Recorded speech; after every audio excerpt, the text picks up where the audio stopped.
Hello and welcome into LMU Community TV News, your weekend edition. I'm Ashley Hurley. Thank you for joining us. Coming up this weekend, Lincoln Memorial University will celebrate former graduates with several events. There is a reception planned for 1:30 in the Hall of Fame room for the Legends of the Game honorees and also their families. All alumni should check in beginning at 2 o'clock on the lower concourse in front of the Hall of Fame room. There will be places to sit, eat, visit, and remember all of the good times shared here at Lincoln Memorial University inside the Hall of Fame room. Saturday is also Faculty and Staff Appreciation Day, and faculty and staff will be recognized during the starting lineup for both games. Those names on the Dean's list will also be recognized as well during the starting lineups. The Legends of the Game will be recognized during halftime of each of the games, both men and women's. Any alumni who wish can reserve seating for the game, and there will be drawings for prizes held throughout both games. If you reserve a ticket for the game, you should enter at the front door, and there will be someone with the will call tickets to help you. If you have not yet registered or reserved your tickets for the game and you want to, you can call 423-869-6353 to reserve your tickets. The Lincoln Memorial University Art Gallery is now open to the public. The gallery is boasting Arts in the Gap, which is tied to the geography of Cumberland Gap and the mission of Lincoln Memorial University to serve students, community, and the Appalachian region. The initiative is rooted to the area's cultural history, where a multitude of men, women, and children have understood the importance of the arts in composing a life. Activities take place in Cumberland Gap that house the complex, and also activities take place right here on the main campus with the hope that the program only continues to grow.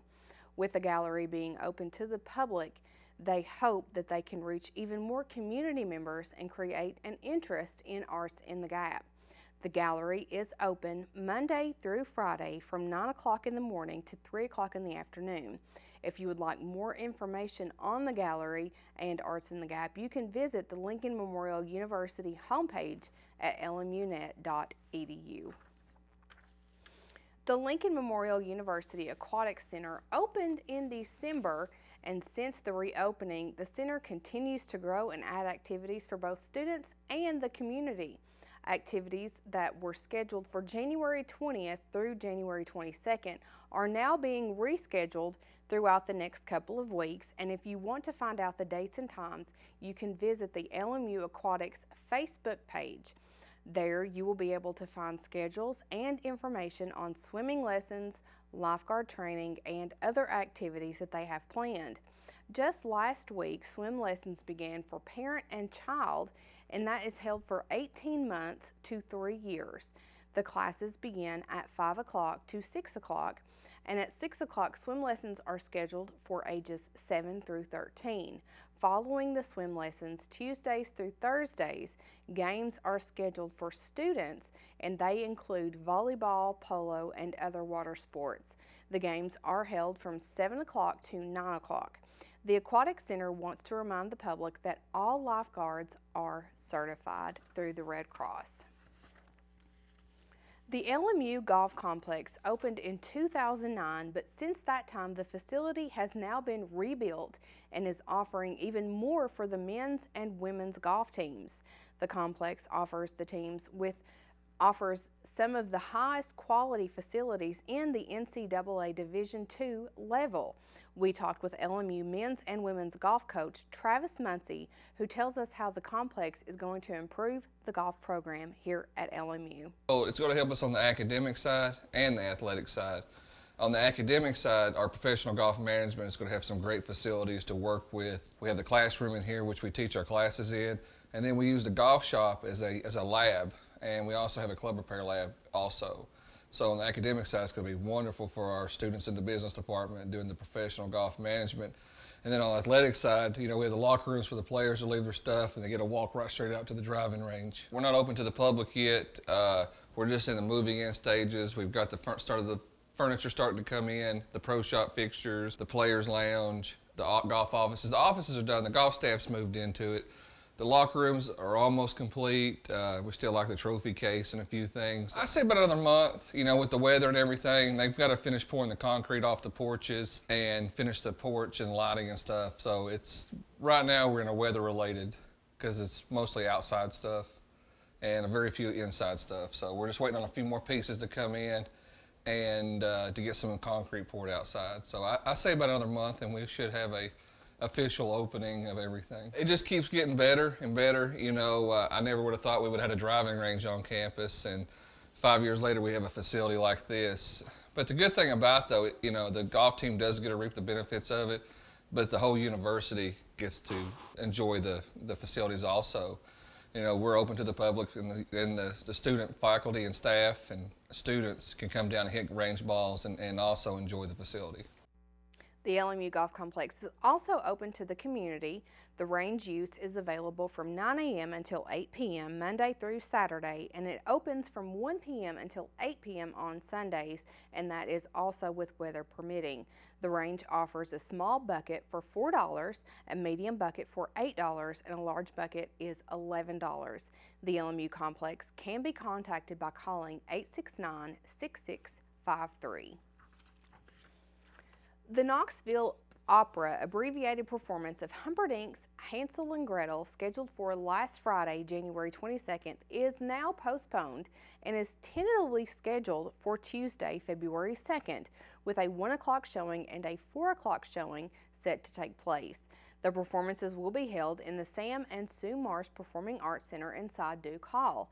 The program includes a 35-minute staged and costume performance in the English version with the beloved story of two children whose goodness triumphs over the evil witch. The performance will be followed by a question and answer session, and the audience is invited on stage to take photos with performers at the close of the event. The high energy and entertaining presentation is part of Knoxville Opera's extensive community outreach initiative aimed at introducing opera to new audiences. The program is free and open to the public. LMU Chairman O.V. Pete DeBusk and his wife Cindy have sponsored this event. Several school groups will be in attendance for the 1 o'clock showing, so seating could be limited. Recent winter weather is continuing to cause some problems for many East Tennesseans, but one of the biggest issues lately is potholes. Drivers are wanting to know why the potholes keep opening back up and what is taking so long to fix them. The Tennessee Department of Transportation understands the issues, and they are asking that the public be patient as they work to fill the potholes. Crews are out working to patch the potholes to keep drivers safe every single day. If you hit a pothole and it causes significant damage to your car, you can file a claim with the Tennessee Division of Claims Administration. After that, the state has 90 days to either approve or deny your claim. If you come across a pothole, you can report it to TDOT by emailing tdot.comments@tn.gov. Well, coming up after the break, a Claiborne County man remains on the run, and authorities are asking for the public's help in locating him. To find out more, keep it right here on LMU Community TV News. I come from a big family. I'm the oldest of 6. To me, being the first person to go to college, it's like setting a standard, you know? My little brother is 8 years old now. I challenge his curiosity. I challenge him to dream. I have to paint a picture for him that he can look up to and live up to and possibly be better than. My name is Jaquez, and I am your dividend. Todd's a great guy. I mean, look at him. What a sweetheart. Attaboy. Wait, Todd, what are you doing? How totally selfish and un-Todd-like of you. Come on, Todd. Come on, man. Dare you. Dare you to change the world. Yeah, you. getting that college education. I dare you to be somebody important. Like be a teacher or a reality TV star. Dare you to stand up here. To call the shots. To be a role model. An inspiration. An innovator. To be a teacher. Think you can change my life? Make me excited about science like you. Have a career that really means something? Do it. I dare you.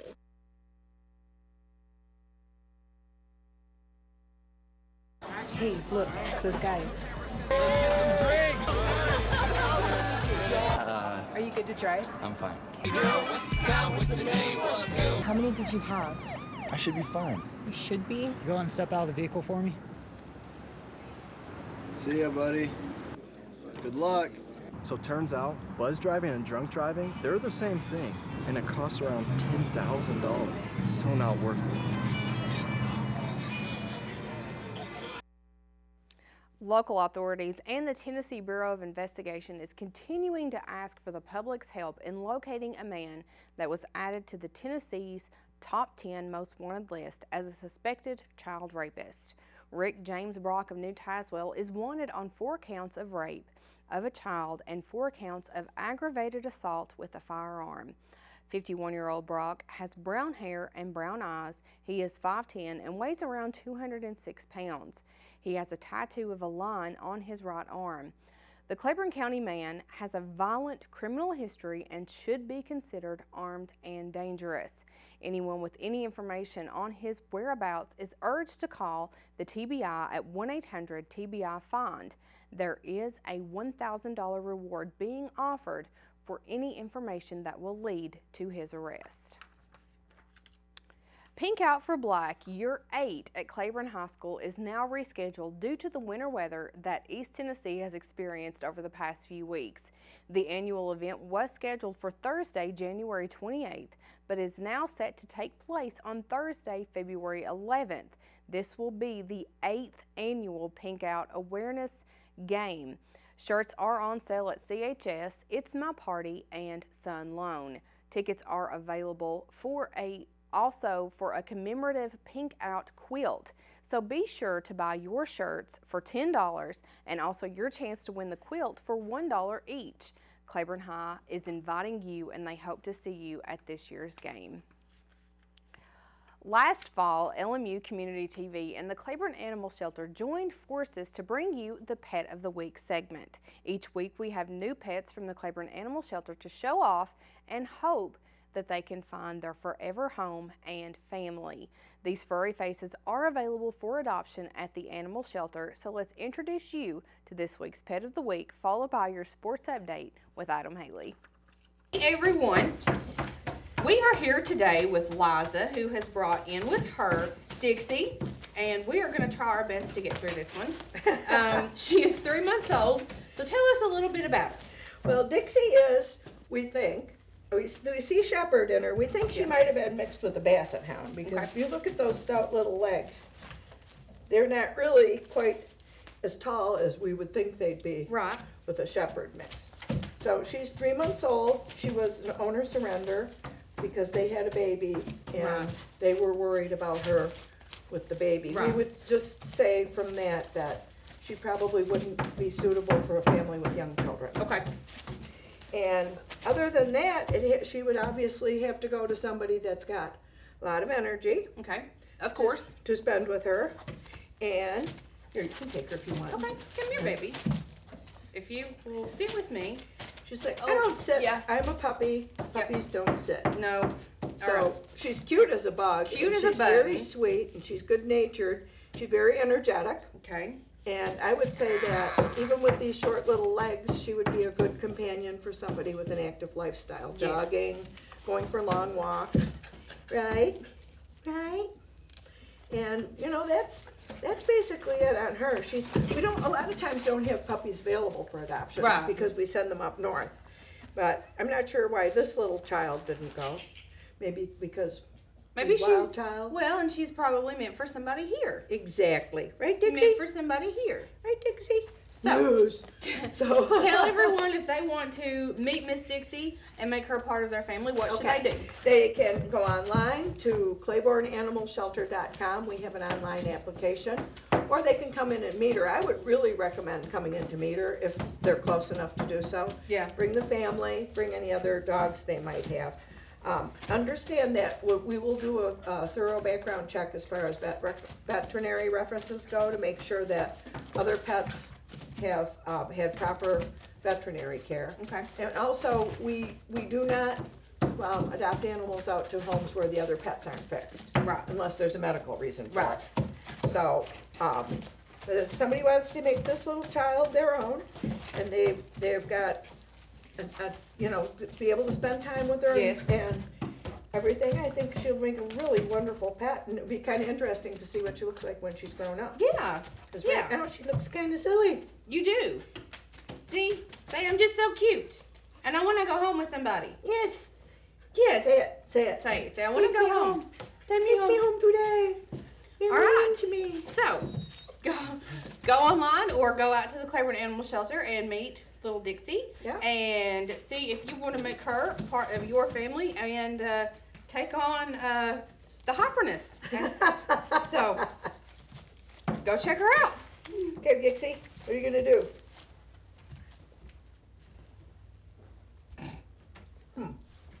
I thought she would leave the room. I know. Oh, kind of tall for somebody of your height, isn't it? There you go. You think getting dumped by text is harsh? Try getting dumped by a tennis ball. My ex-owner drove me out to the woods, yelled fetch, and by the time I brought the ball back, he was gone. Yeah, I was pissed. But the folks at the shelter helped me let go of my anger. I learned coping skills, like taking it to the hole. Boom! Now I'm ready to fetch again. But how about I throw and you run and get it?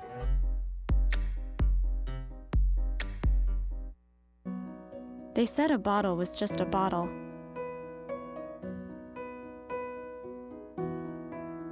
That no one would ever notice me.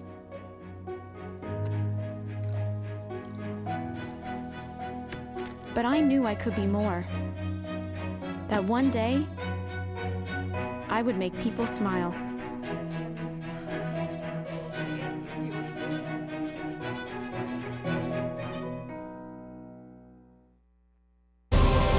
College. It can seem a million miles away. But what if you could get help with your tuition expenses? Get help filling out all those applications and finding a major that fits. All of a sudden, the impossible becomes possible. Visit collegefortn.org today. College. You can get there from here.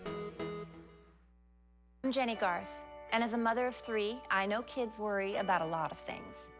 Getting enough food to eat shouldn't be one of them. But here in America, that is a real worry for 1 in 5 children. This is unacceptable, and something Feeding America is working to solve. Through a nationwide network of food banks, Feeding America serves virtually every community in the United States, including yours. See how you can help your community. Visit feedingamerica.org. Together, we can solve hunger. Together, we're Feeding America. Welcome back. The LMU basketball teams continued South Atlantic Conference action Wednesday night when they traveled to nearby Jefferson City, Tennessee to face Carson-Newman University. On the ladies' side, both the Lady Rowsplitters and the Eagles were looking for a win to keep up with the top teams in the conference. Carson-Newman got off to a good start, outscoring LMU in the first quarter 22-13. In the second quarter, a Shea Coker jumper with 2:20 left in the half ignited a 10-2 run to end the half, and LMU led at the break 33-31. Coming out of the break, both teams scored at will. The Eagles and Lady Rowsplitters combined for 53 third quarter points, and it was Carson-Newman who led after the quarter, 62-55. The fourth quarter did not go well for the Lady Rowsplitters as they got no closer than 5, and the Eagles went on to win 79-72. Kiara Rawls, Shea Coker, and Stephanie Smith all led LMU in scoring with 10 points apiece. LMU, with the loss, falls to 11-7 overall and 8-5 in conference play.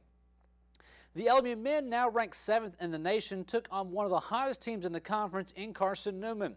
The Rowsplitters quickly jumped out to a 6-0 lead before the Eagles battled back, and eventually they took the lead 16-15. That would be the only lead the Eagles would have in the first half as LMU took off on a 24-11 run and ultimately led at halftime 52-48. The first 4 minutes of the second half was all LMU as they went on another 15-4 run to increase their lead to 13. That would be as close as the Eagles would get until the last minute of the game when LMU took their foot off the pedal and the Rail Splitters would pick up their 7th consecutive win, 100-89. Luquan Choice tied an LMU record for most threes in one game with 10 on his way to a career-high 38 points in the victory. Jarrell Simmons added 22 points. LMU is now 17-2 overall and 13-0 in conference play. Both teams will be back at home inside the Tex Turner Arena this weekend for a doubleheader with Lenore Ryan on Saturday. The women's game will tip off at 2 p.m. with the men's game scheduled to tip at 4 p.m. Earlier in the year, the LMU women defeated LR by 3 in Hickory, while the men's game still stands as one of the games of the year when LMU defeated LR in 4 overtimes by 1 point. LMU Sports Network will have coverage starting at 1:40 p.m. on 91.3 FM, WLMU, and LMU Community TV. Now that's all for sports, but stay tuned this weekend as Joseph Lewis and Tyler Rowlett will be here after the break to let you know what movies are being released this weekend and what concerts are happening around the area when we return to LMU Community TV News.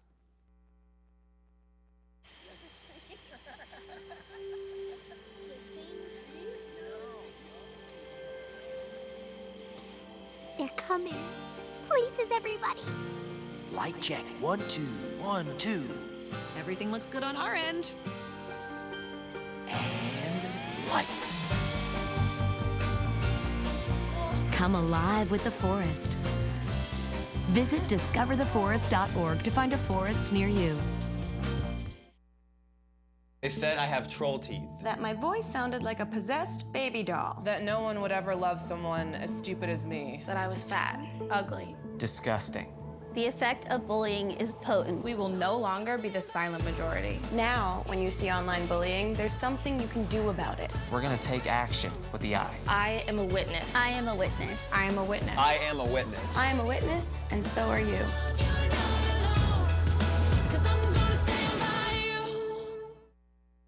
This is the story of a boy who is very sensitive to lights and sounds. So he built secret hiding places where nothing could get in. The boy didn't like looking people in the eye. It made him feel uncomfortable.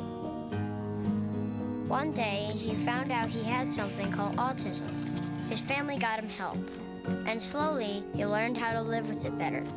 Early intervention can make a lifetime of difference. Learn the signs at autismspeaks.org. Me and my boy Matt had it good. He had catnip that was off the hook. But one day, he brings a girl home, and she's allergic to cats. Every sneeze was a nail in my coffin. Now I'm in a shelter. It's decent, but they don't even have Wi-Fi.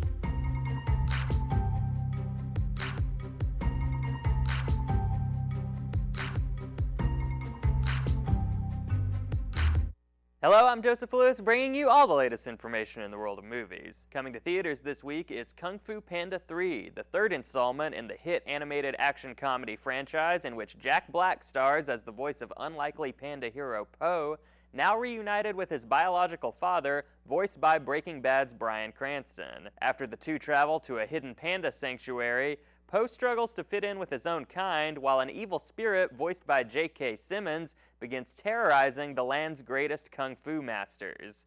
From there, it's up to Po to rise to the occasion and defeat the impending threat. Returning is the complete original voice cast headlined by Angelina Jolie and Dustin Hoffman, now joined by Kate Hudson as Poe's love interest. Also new to theaters this week is The Finest Hours, a disaster movie based on the 1952 incident in which a rescue was attempted by the Coast Guard after 2 Cape Cod oil tankers were devastated by a nor'easter storm. Chris Pine, Casey Affleck, Ben Foster, and Eric Bana star as the seamen involved, while Cinderella's Holiday Granger co-stars as Pine's significant other on shore, and the film is directed by Craig Gillespie, previously responsible for diverse offerings including the Ryan Gosling starring dramedy Lars and the Real Girl, as well as the 2011 remake of Fright Night. Next up is 50 Shades of Black, a lowbrow comedy starring and co-written by Marlon Wayans, in which the plot of erotic drama 50 Shades of Grey is mercilessly lampooned alongside countless other cultural phenomena.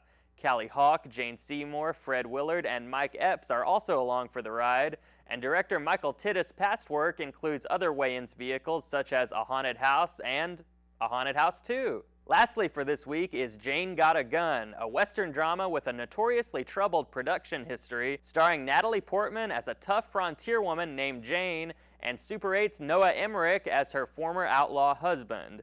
After finding herself and her man targeted by a violent gang led by Ewan McGregor, Jane turns to her sharpshooter ex-lover, played by Joel Edgerton, for help in defending her family. Originally set to be helmed by We Need to Talk About Kevin director Lynn Ramsey, the film finally arrives courtesy of Warrior filmmaker Gavin O'Connor. Jane Got a Gun opens in a somewhat limited 550-screen release, while the other 3 films can be seen in theaters nationwide starting this Friday, January 29th, and as always, be sure to check your local listings for special Thursday night screenings in the area.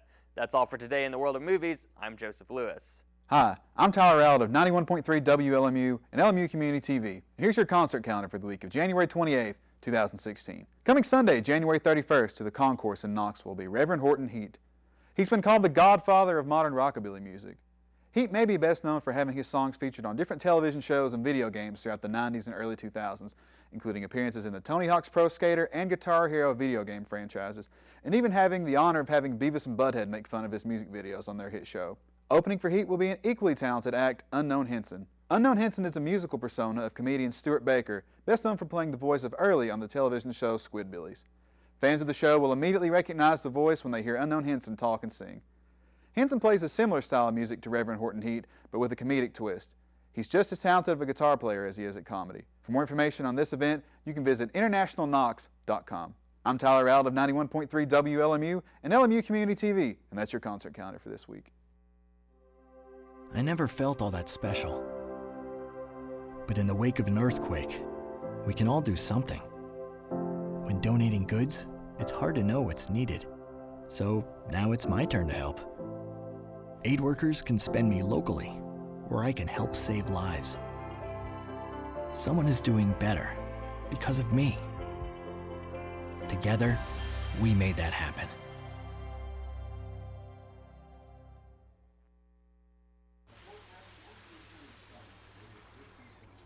Ma.